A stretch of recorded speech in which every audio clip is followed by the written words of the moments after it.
Hello மக்களே, welcome to our channel Anu Jaya's life style. காலைல 4 மணிக்கு எழுந்திரிச்சு 5 மணிக்கு ரெடி ஆகி இப்போ நான் எங்கே போயிட்டுருக்கோன்னா பெரியபாளையம் பவானி அம்மன் கோயிலுக்கு தான் போயிட்டுருக்கோம்.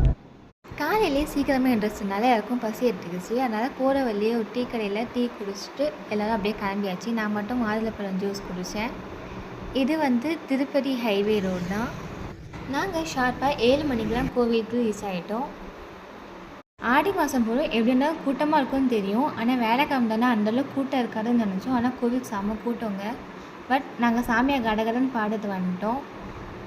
பெரிய பானையில் அங்கே நிறைய பேர் நான்வெஜ் சமைச்சு சாப்பிடுவாங்க, அதான் விசேஷம். அதேமாதிரி வேப்பஞ்சாரம் கொடுப்பாங்க.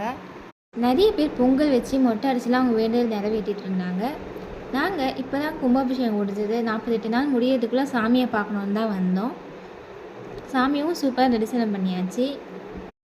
பெரியபாளையத்தில் ஆடி மாதம் 10 வாரம் வரைக்கும் நல்ல விசேஷமாக இருக்கும். அதுவும் வெள்ளிக்கிழமை ஞாயிற்றுக்கிழமெலாம் போனால் செம்ம கூட்டமாக இருக்கும். நம்மளால் போகவே முடியாது. நாங்கள் வேலைக்கிழமை இண்டிபெண்டன்ஸ் டே அப்போ தான் போகணும். லீவுன்றதுனால எங்கள் எல்லாருக்குமே லீவுன்றதுனால கிளம்பிட்டோம். ஆனால் அங்கேயுமே செம்ம கூட்டம். எங்களை மாதிரி நிறைய பேர் பிளான் பண்ணி வந்திருக்காங்க போல். ஃப்ரீ டிக்கெட்டில் போகலான்னு நினச்சி தான் வந்தோம். ஆனால் இவ்வளோ கூட்டத்தை பார்த்து கண்டிப்பாக லேட் ஆகும் பண்ணிட்டு நாங்கள் 100 ருபீஸ் டிக்கெட்டில் தான் போனோம். அங்கே பவானி அம்மனோட ஃபோட்டோவும் சேர்த்து கொடுத்தாங்க. 100 ருபீஸ் லைன் கடகடன்னு போயிடுச்சு. நாங்கள் 20 மினிட்ஸ் சாமியை படுத்து வெளில வந்துட்டோம். இவங்க இலவசமாக புடவை தராங்க கோவில்லையே, அது வாங்க தான் போயிட்டுருக்காங்க. நாங்களும் வாங்கலான்னு ட்ரை பண்ணோம். ஆனால் செம்ம கூட்டமாக இருந்தாலும் போகலை, வாங்கவும் இல்லை. சாமியை சூப்பராக தரிசனம் பண்ணிட்டு வந்தாச்சு. அம்மா எங்கள் எல்லாருக்கும் பொங்க வச்சு விட்டுருந்தாங்க. சாமிக்கிட்டேருந்து மாலை எங்களுக்கு கொடுத்தாங்க. அதை போட்டு எல்லோரும் வீடியோ எடுத்துக்கிட்டு இருந்தோம். வெளியே நிறைய கடைகள்லாம் இருந்தது. நாங்கள் நாவப்பழம் சாப்பிட்டே ரொம்ப நாள் ஆச்சு. அதனால் அது வாங்கி சாப்பிட்டோம். எனக்கு ரொம்ப பிடிக்கும். இதான் நாங்கள் வந்த கார். நிறைய பேர் கூழ் ஊற்றுவாங்கன்றதுனால தந்திக்கீரை, ஈசல் அதெல்லாம் கூட விட்டுட்டு இருந்தாங்க. நாங்கள் வாங்கிட்டு வந்த ஸ்நாக்ஸ் எல்லாம் அப்படியே சாப்பிட்டுக்கிட்டு அப்படியே இங்கேருந்து ஸ்ட்ரெயிட்டாக சிறுவாபுரி கிளம்பிட்டோம். நாங்கள் பெரியபாளையத்துலேருந்து சிறுவாபுரி போகிற வழியும் சரி, சிறுவாபுரிலேருந்து பெரியபாளையம் வர வழியும் சரி ரொம்ப சூப்பராக இருக்கும். 2 சைடும் பச்சை பசேன்னு பார்க்கவே அழகாக இருக்கும். நாங்கள் அப்படியே முருகர் பாட்டு போட்டு வைப் பண்ணிகிட்டே போயிருந்தோம்.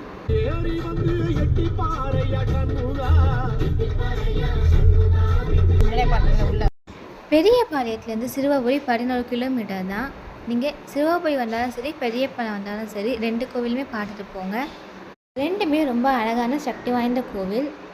2 கோயிலுமே நமக்கு பார்க்கிங் வசதியெல்லாம் கூட இருக்குது.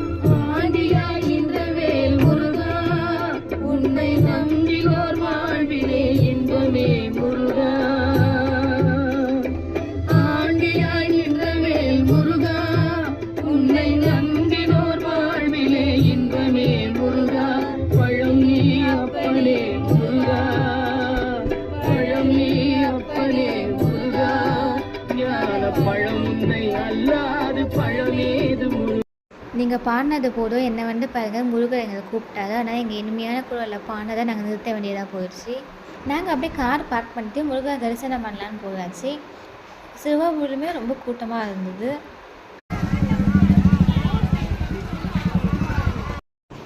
சிறுவாபுரியில் நமக்கு ஃப்ரூட்ஸ் அண்ட் வெஜிடபிள்ஸாக ரொம்ப ஃப்ரெஷ்ஷாகவே கிடைக்கும். நாங்கள் போகிறப்ப நிறைய ஃப்ரூட்ஸ் அண்ட் வெஜிடபிள் இருந்து கோழிக்கறிக்கெல்லாம் கூட இருந்தது. எங்கள் வீட்டில் வெஜிடபிள்ஸ் இருந்ததால் நாங்கள் எதுவுமே வாங்கலை. பட் நீங்கள் போனால் கண்டிப்பாக ட்ரை பண்ணி பாருங்கள். இதுதான் நாங்கள் முருகருக்கு வாங்கின மாலை. நெக்ஸ்ட் டே வரலட்சுமி நோம்புன்றதுனால பூவில் ரொம்ப அதிகமாகுது. மாலையுமே ரேட் ரொம்ப அதிகமாக சொன்னாங்க. 200 வரைக்கும் சொன்னாங்க. சிறுவாபுரியில் நமக்கு 50 rupees ticket, 100 rupees ticket, free ticket 3 type இருக்குது. நாங்கள் 50 ருபீஸ் டிக்கெட் தான் போனோம். இங்கேயுமே கோவில் கூட்டம் தான். ஆனால் நாங்கள் முருகர் ரொம்ப நாள் தரிசனம் பண்ணிட்டு இருந்தோம். ஃபஸ்ட்லாம் முருகரை உள்ளே போய் பார்க்குற மாதிரி இருக்கும். ஆனால் இப்போலாம் முருகரை வெளிலேருந்தே தரிசனம் பண்ணிட்டு வர மாதிரி இருக்குது. 100 ருபீஸ் டிக்கெட்டில் போனாலும் அதே மாதிரி தான். எவ்வளோ டிராஃபிக் பாருங்கள். நாங்கள் பெரியபாளையத்துலேருந்து வந்ததால டிராஃபிக்கில் மாட்டல. பஸ்லாம் வச்சு முருகரை தரிசனம் பண்ண வந்தாங்க.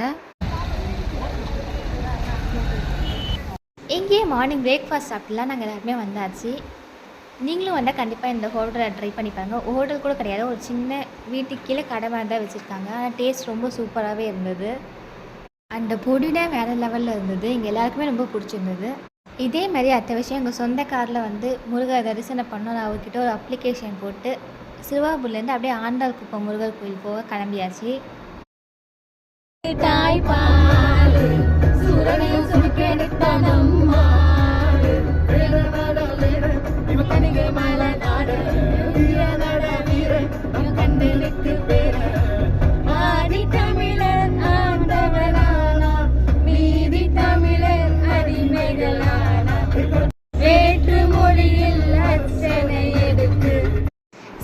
சிறுவாபுரியிலேருந்து ஆண்டாள்குப்பம் முருகர் கோயில் 5 கிலோமீட்டர் தான் வரும். சிறுவாபுரியை விட இது ரொம்ப பழமையான கோவில், ரொம்ப சிறப்பான கோவிலும் கூட. முருகர் நல்லா ஹைட்டாக இருப்பார். இந்த கோவிலில் மட்டும்தான் முருகர் நமக்கு குழந்தையாகவும் இளம் வயதுலேயும் அப்புறம் வயசானதாகவும் காட்சி கொடுக்குறாரு.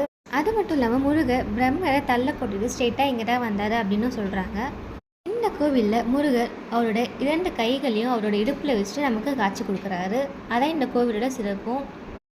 பாம்பன் சுவாமிகள் இங்கே இருக்கிற முருகரை தரிசனம் பண்ணதுக்கு அப்புறம் தான் முக்தி அடைஞ்சாங்க.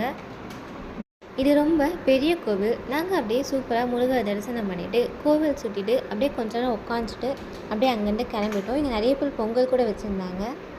நாங்கள் மார்னிங் 5 o'clock கிளம்பி 7 o'clock பெரிய பணியம்மனை தரிசனம் பண்ணிவிட்டு 9 o'clock சிறுவாபுரி முருகர் தரிசனம் பண்ணிவிட்டு அப்படியே அங்கேருந்து ஆண்டாள்குப்பம் முருகன் தரிசனம் பண்ணிவிட்டு 12 o'clockலாம் வீட்டுக்கு ரீச் ஆகிட்டோம். வீட்டுக்கு வந்து எங்கள் வீட்டு முருகரை கும்பிட்டுட்டு அப்படியே எங்கள் வேலையை பார்க்க ஸ்டார்ட் பண்ணிட்டோம். ஓகே ஃப்ரெண்ட்ஸ், இந்த வீடியோ உங்களுக்கு பிடிச்சதா லைக் பண்ணுங்கள், ஷேர் பண்ணுங்கள், எங்கள் சேனல் மறக்காம சப்ஸ்கிரைப் பண்ணி வச்சுக்கோங்க. தேங்க்யூ, டாட்டா, பாய்.